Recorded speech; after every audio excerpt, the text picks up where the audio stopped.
Chairman, we'll turn to questions now, and we'll start with Lita. Thank you. Thank you both for doing this. Mr. Secretary, and at first, can you say whether any U.S. troops have begun moving either into or in and around Europe?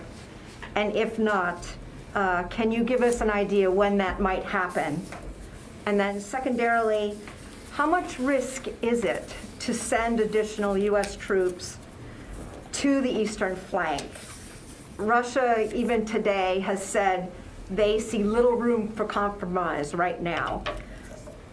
Does sending additional U.S. forces to that region hand Putin an excuse to make an incursion into Ukraine?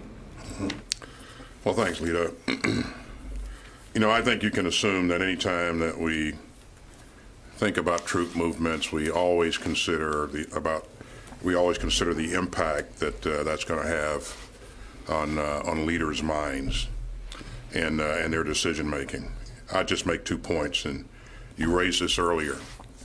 We haven't actually moved any troops. We put troops on higher alert.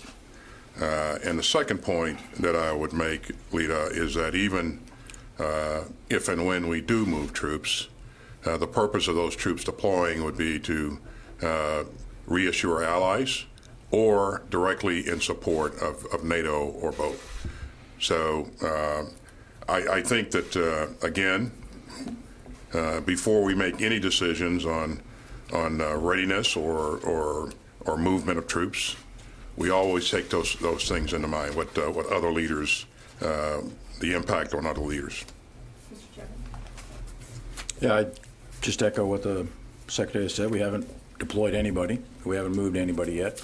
We're just increasing our readiness levels. And I think in terms of your question about provocation with respect to Russia, that would depend on the size, scale, scope, and type of forces that were deployed as to whether or not that was provocative to Russia. We certainly have no intent whatsoever that I'm aware of putting offensive forces to attack Russia, and I don't think that's NATO's intent at all. This is entirely engineered by Russia and President Putin as an overt act of coercion against Ukraine.